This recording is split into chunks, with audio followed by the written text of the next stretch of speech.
Spoken there. I haven't thought about flying for a long time. I haven't dreamed of that moment when I was alone above the clouds for a long time. I've dreamed of waking up in a room surrounded in blue and green grass for more years than I could dream of remembering. I haven't walked back into the past or scratched on the doors of my origins, where it all came from, since I held up that cape for the last time. Return to Kent Town 10th Year Anniversary Edition is a revised version of Andy N's first poetry book. The book can be purchased from Amazon and it contains numerous additional material. Spoken Label. Hi, it's Andy N from Spoken Label. Thank you today for streaming or downloading another episode of Spoken Label. Spoken Label was originally set up on beginning of 2016 and as of speaking has currently nearly 300 sessions. The full archive is available on Spoken Label bandcamp.com. Although it is available for free for stream and download if you wish, I am always grateful for any sort of kind of donation to enable me to keep the running costs of this podcast going. And enjoy. Take care. Bye bye. Spoken Label. Hi guys, Andy N. Spoken Label back in the house. We're on Zoom again today. Now, this is quite an unusual podcast, this one, because I've just been on this lady's podcast and now she's coming on Spoken Label. So the podcast in question is the Florida Writer Podcast. And the lady I've got with me today is Alison Nissen. So Alison, would you like to introduce yourself to everybody, first of all? Tell them obviously who you are, where you come from, and what started off your creativity. And we'll start from there. Absolutely. Well, thank you, Andy, for having me on. I am Alison Nissen, and my writing career began officially in 2012. I had always loved to write, but I had dyslexia and just assumed I couldn't write because it was challenging and I couldn't spell. And my head thought, if I can't spell, I can't write. That was reinforced when I was, going through school. And so it was just a challenge, but I ended up with a literature degree. And so I love to read and I love to talk about writing. But then somebody actually asked me to write their story. It was a true crime story and he needed someone to put the words on paper. He couldn't do it himself. And I said, sure, I can do it. And I did. So I wrote his story and we won an award and it was really exciting. And it really stretched me. So that was a lot of fun. Oh, I can believe you straight away with that. Now, obviously, we've been dyslexic. When was this discovered? Did you always have the feeling you were dyslexic when you were growing up? Or? I always had a feeling. It wasn't officially diagnosed until I had a son who was diagnosed with it. But when I was in 8th grade, 9th grade, which here in the U.S. is about age 14, my teacher said there was no way I would ever be college bound and sent me on a different path than I had anticipated because I couldn't spell. And, in some ways, that was my motivation to do what I do now because I am able to work. I'm a college professor. I'm able to work with students and I am able to look at them as a whole person and not just one segment like, oh, well, you can't do this. This means you can't do anything. And my goal is to really help the students work with their own issues in their own lives and what they have going on. We are all multidimensional people. We have so much that happens to us every single day. And when somebody is ignorant and they don't look at the whole person, all we're doing is setting them up for failure, and I'm all about setting people up for success. Yeah, I think on the way a lot of teaching's changed over the last 20 years. Because certainly in my case, obviously we talked in your podcast before, I'm dyspraxic, and that was only picked up when I was 28, 29 territory. I'd known for years before that there was something wrong. And in my case, it some time for my family to accept it as well, because they wouldn't believe it. But then it's proven, for my case, that my mum's got a lot of the same problems I have, so I know where it's come from. And because it's hereditary, without doubt. But yeah, it's a really weird thing, I think, because the way teaching's changed for the past 20 years. I'm sure you agree with me that we've been encouraged now to look at people in different ways, haven't you, really? Absolutely, we do. 20 years ago when I first started teaching, which could be about 20 years ago, maybe actually even a little more than that. When I first started teaching, I had an emergency certificate. I was living on a military base and they needed a professor, and I didn't have the graduate degree, but I had a bachelor degree. And so they're like, that's good. That's fine. You can teach the freshman class. Not a big deal. And I was so afraid that there was no way I would be able to do it. Everyone would know I was a fraud. I left that first class so exhilarated. I was on cloud nine. You can't believe how excited I was. And I instantly found my passion. But the one thing I made sure of is I never, ever, ever graded with a red pen. Yeah. Of course, yeah. I know. I can't blame it. I wouldn't be comfortable doing that either. So I've done teaching myself, and I think the red pen is, you look at things, do it like it's a bit more harsh, and I think you need to be sometimes. That's why. So I used to dread getting assignments back at school with circles around words, don't understand, paragraphs crossed out, not needed, paragraphs, question mark and stuff. They leave it very good, so you don't know what you're doing. So yeah, I completely agree. Now, I want to ask you today, obviously, we're here today to talk about cool bits and pieces, but I want to ask you first of all about your Florida Writer podcast. For people that are interested, where did this come from originally? The Florida Writer podcast. I happened to be president of the Florida Writers Association at the time and decided they needed a podcast and that I would do the podcast. So that's how it started. I had a publishing company that I was working on my own. I was doing some ghostwriting, the story, for example, that I mentioned before, that along with a lot of editing, and I would run everything through the production company. And I wanted my own podcast, and it was going to be Three Dog Tales Radio. My company was Three Dog Tales Publishing, and I was super excited. And I discovered that it's a lot of work if there's not anyone there to push you to get stuff done. And so I shelved it. And about a year later, I thought, you know what? Let's do it for the Florida Writers Association. Then I got somebody on my tail making sure it's done, and it's not all on me. Getting the invisible whip out, yeah. Exactly. So I just set out to do it, and the person who had been the president before me was clueless, and she's like, "Okay, whatever podcast is, just go for it." And that was about 3 years ago, and I've been trying to get one out. I'd like to say I get one out every week. I don't, because I think I'm only at about 80 shows. So it's obviously not every week. However, I've been really good lately.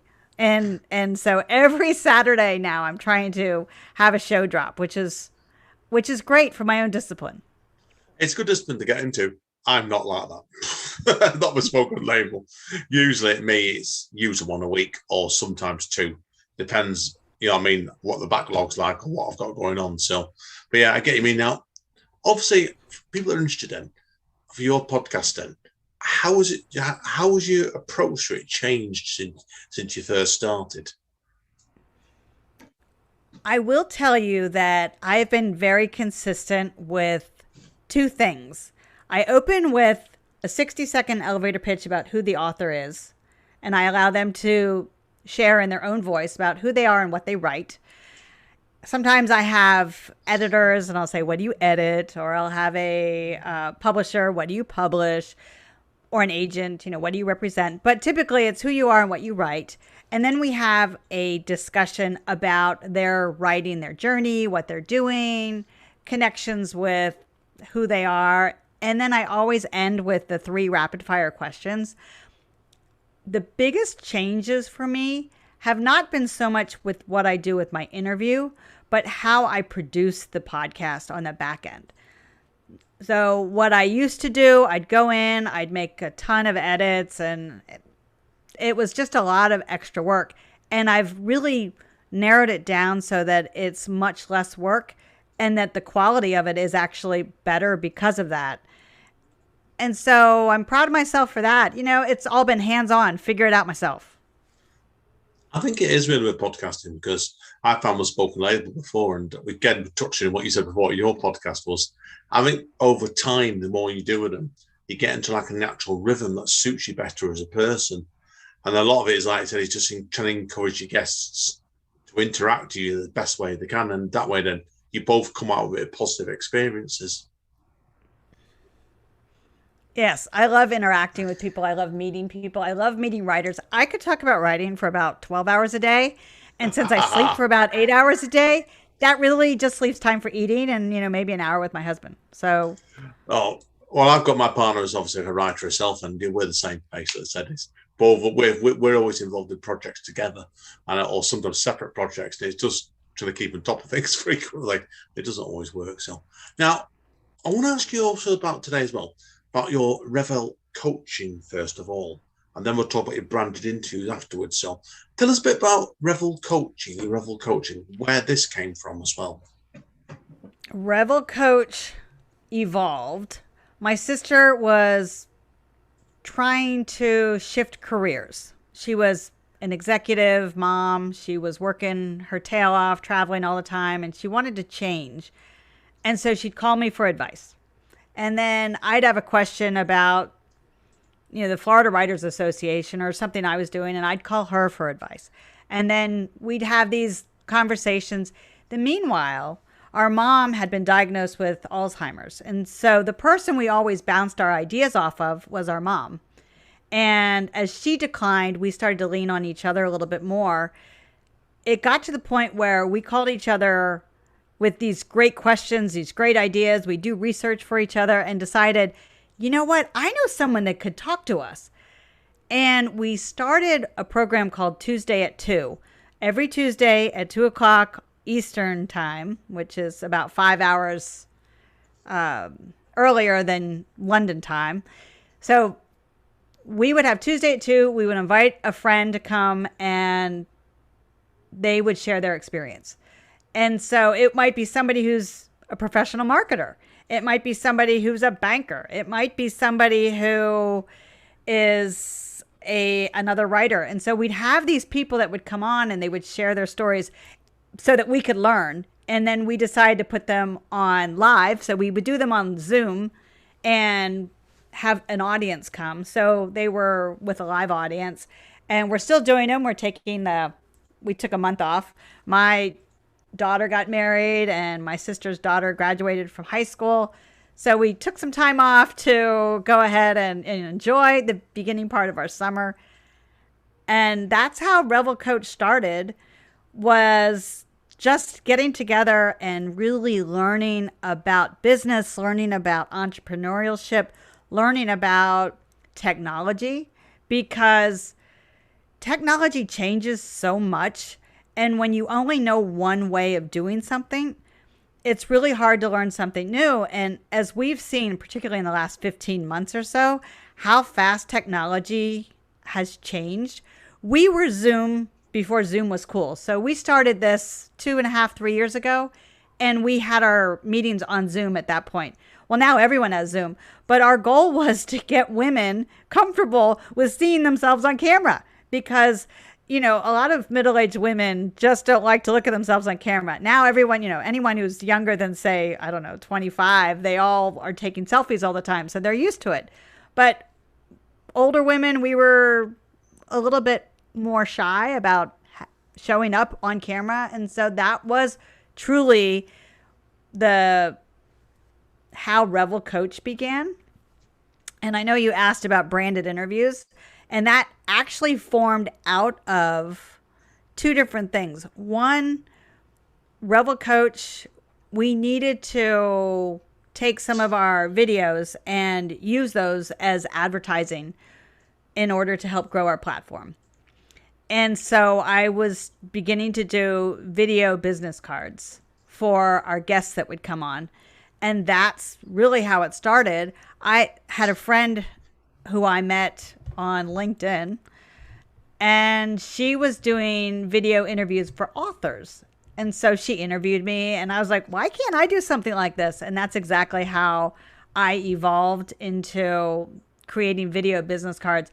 I've done webinars, I've done long form, I've done interviews with authors, so their book trailer, and putting that out as well. So those have been really fun to work with. Yeah, completely. It's like you're doing so much stuff like this. Is going back to what we said before, because I think with you saying you're dyslexic, I'm dyspraxic. You're channeling your brain in different ways all the time, aren't you? And I know I'm like this. I want to know you're the same. I'm a firm believer as artists, whatever we're doing, we've got to be constantly pushing ourselves onwards to try get different experiences all the time. Any means necessary sometimes. It keeps us from being bored, for one. Keeps us, if we're creative. Now, some people are less creative, but if you're creative, you really need to continually stretch and push that boundary in order to tap into that creativity. And you don't necessarily even know until you tap into something. So the video editing, that was a whole nother challenge that I took on and really enjoyed. Although I did learn that it's a lot of work. Yeah, that's for sure. I've done bits of video editing, and I've sat in on some stuff Amanda's done, and no, not me. Keep off it. It's too much hard work. That's for sure of it. Now, last thing I want to touch you today, or last thing before we come on to let you do all the plugging, I want to talk to you about some of the books you've been involved in. Because I know you've been involved in 3 books, haven't you? So I want to know about how you got involved in each one of these. Each of these 3 books that's on your website are completely different sort of books.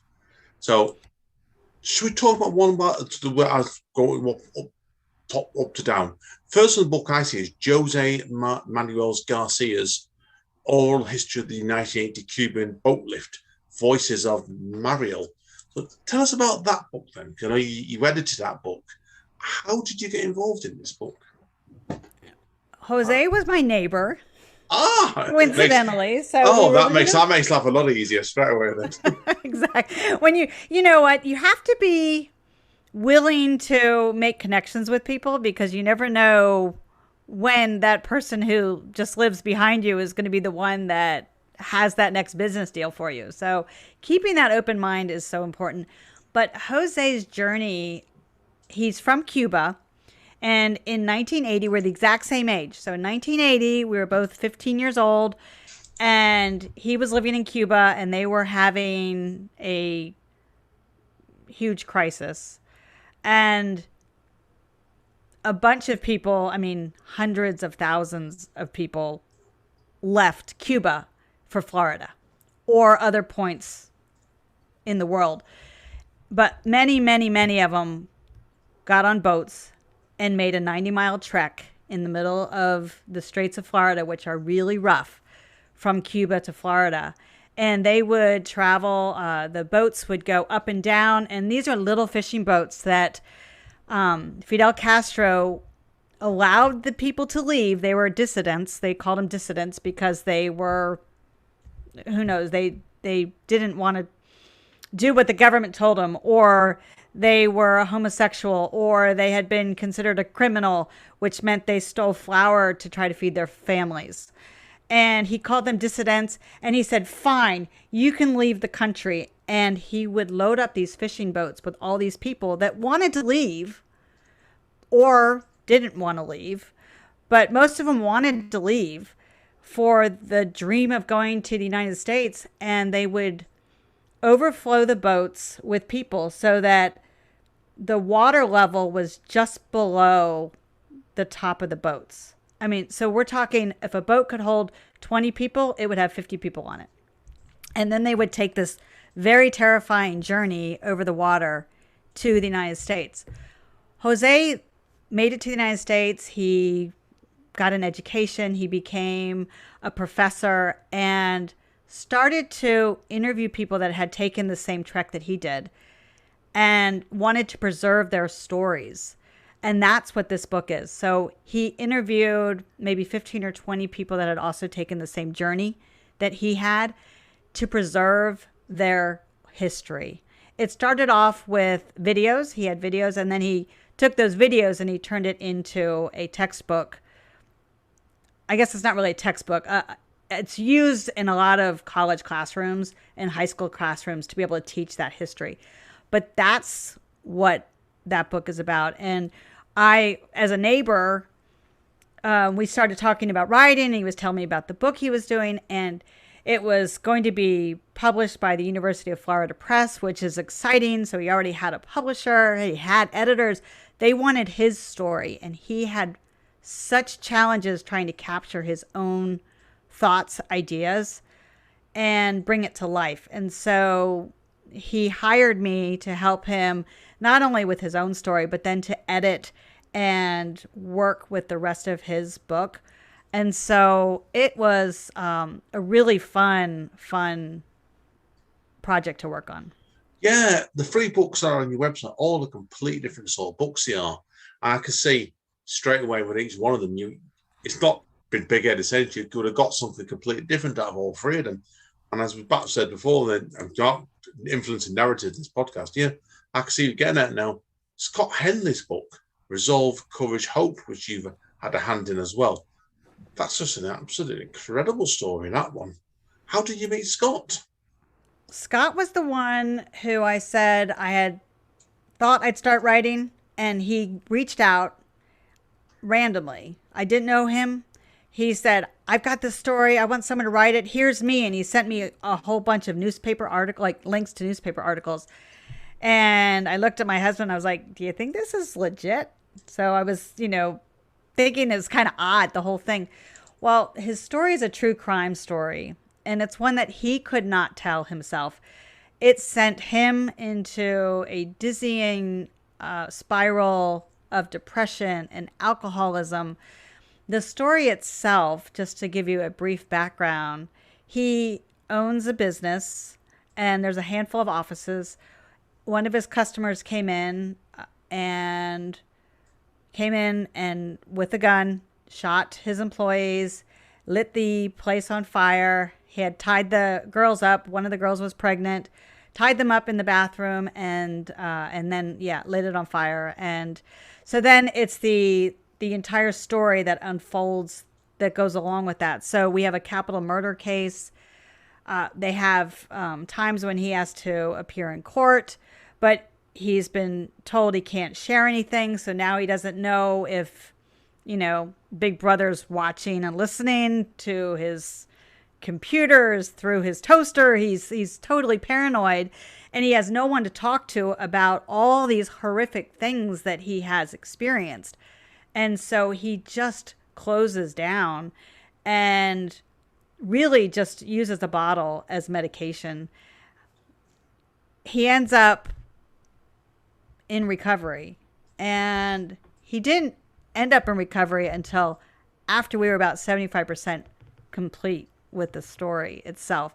So the very last chapter is him and his recovery, and it's a powerful journey that he went on, and we did win a Royal Palm Literary Award with that one. It was rough to tell, and it was this sounds really it was a pleasure for me to work with him on this story. Oh yeah, completely. It's an incredible story, that one. Because people obviously read the blurb on Alison's website, and I sat there thinking, I thought, that's the sort of story. If I got approached like that, and I'm no ghostwriter or editor the level you are, I thought I would have had to go at that immediately myself. There's something there, and it just has to be told straight away. So yeah. Now the last book, obviously the first one that you were doing, that's on the bottom of the website, is your motivational moments. One that you helped out with Jason Wilbanks Brown on. And now that is something completely different altogether as well. So tell us a bit about that then as well. You're right. It's totally different than the other two. He had an idea for a story. He had a very close relationship with his grandfather, and his grandfather would encourage him to research motivational stories. And he would share these stories that he'd find with his employees. And then when his grandfather passed away, he didn't know what to do with all these stories that he'd gathered. and decided to put them into a book. So it's 52 weeks of devotional type of reads. So they're very short stories, 1 page apiece, about inspiring people in history. For example, how the sticky note came to be. Sticky notes. Wow. You don't think much about them. You don't really do, no. No, but it was a mistake. Someone worked at, okay, I'm could be 100% off on my facts here, but the general gist of the story is you had a chemist who worked for 3M. I'm pretty sure it was 3M. And he was making a type of adhesive. And it was supposed to be super sticky. But this stuff wasn't super sticky. Obviously, it became Post-it notes. And so they decided rather than throw it away, that they would just keep it. And it turned out to be really useful for certain things. If they had a note that they wanted to give to somebody, they would just sort of put the glue on the back of the piece of paper and they'd stick it onto their table or their desk or something. And eventually another chemist or another engineer used it to put a bookmark in his hymnal.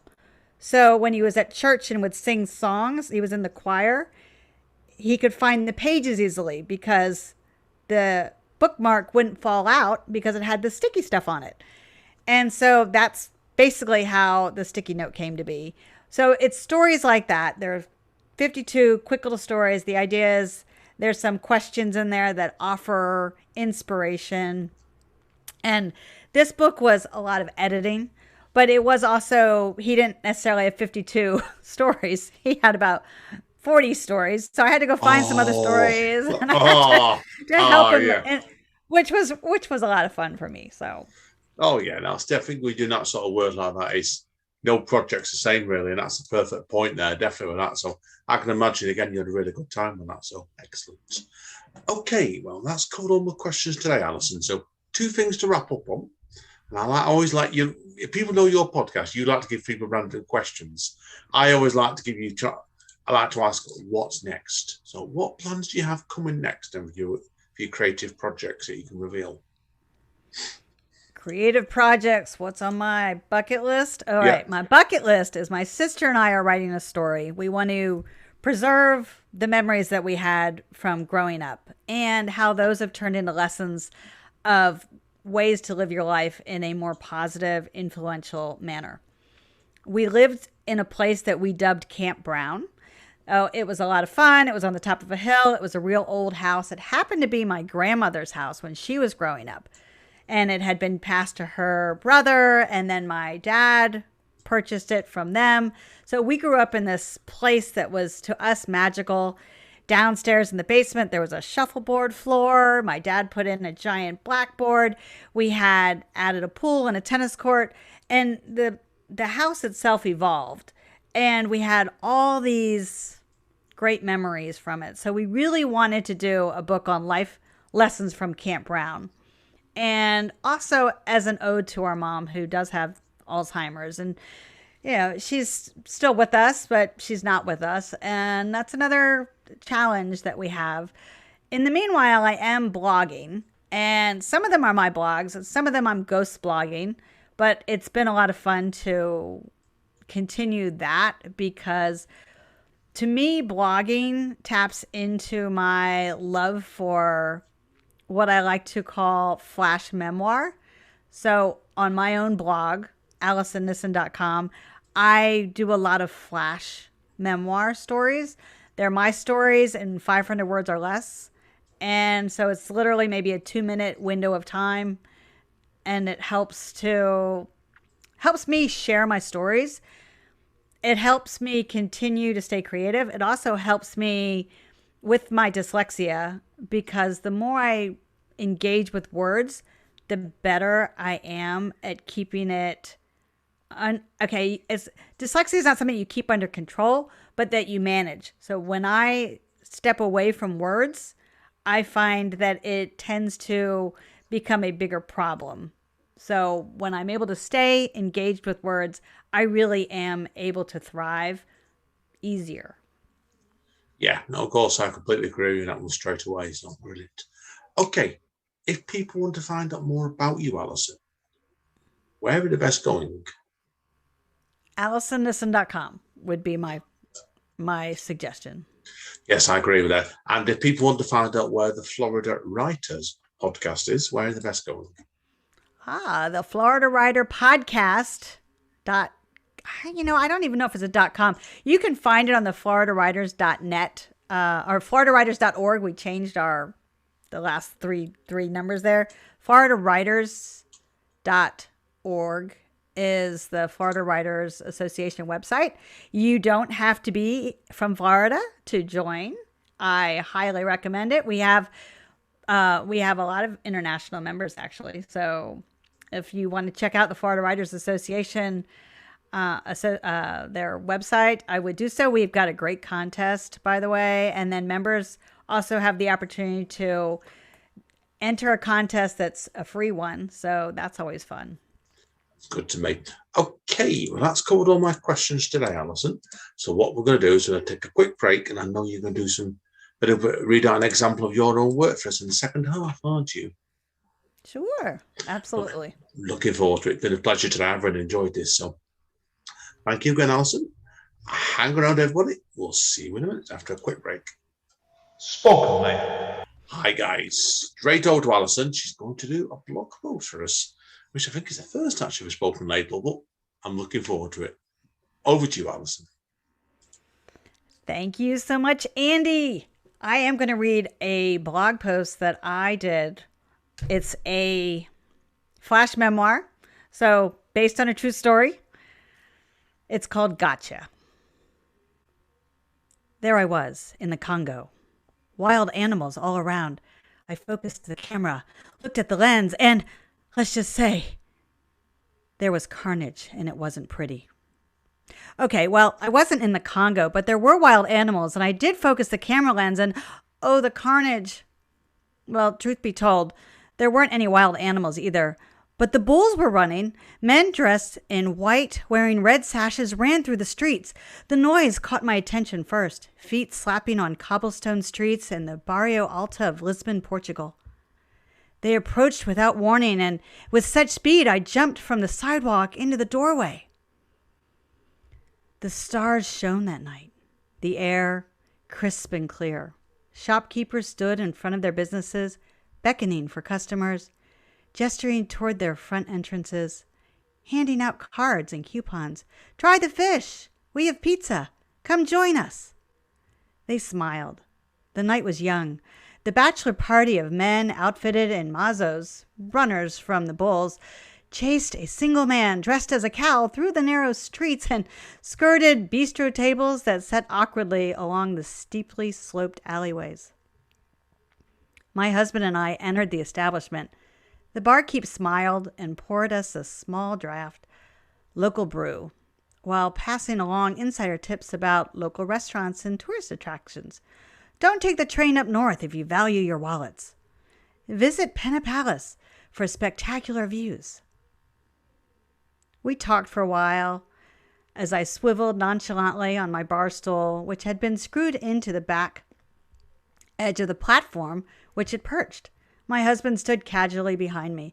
Smile, I said as I pulled out my phone and held it above our heads, a picture to commemorate the evening. Oh, that's no good. Take another one.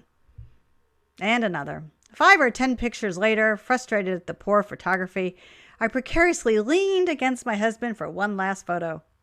His boot heels slid off the platform as he momentarily lost his footing. In doing so, he grabbed my shoulders, only to have gravity overpower him, and he slowly fell to the floor. The chain of events could not be undone.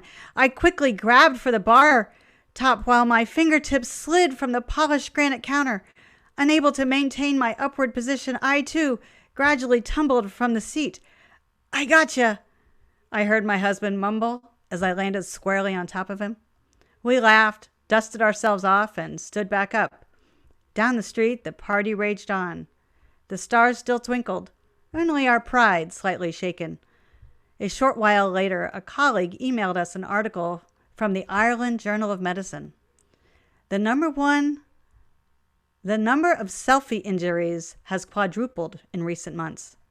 So the next time you're in the Congo, or the wilds of Barrio Alta, or in the backwoods of Lakeland, Florida, please remember, selfies are hazardous to your health.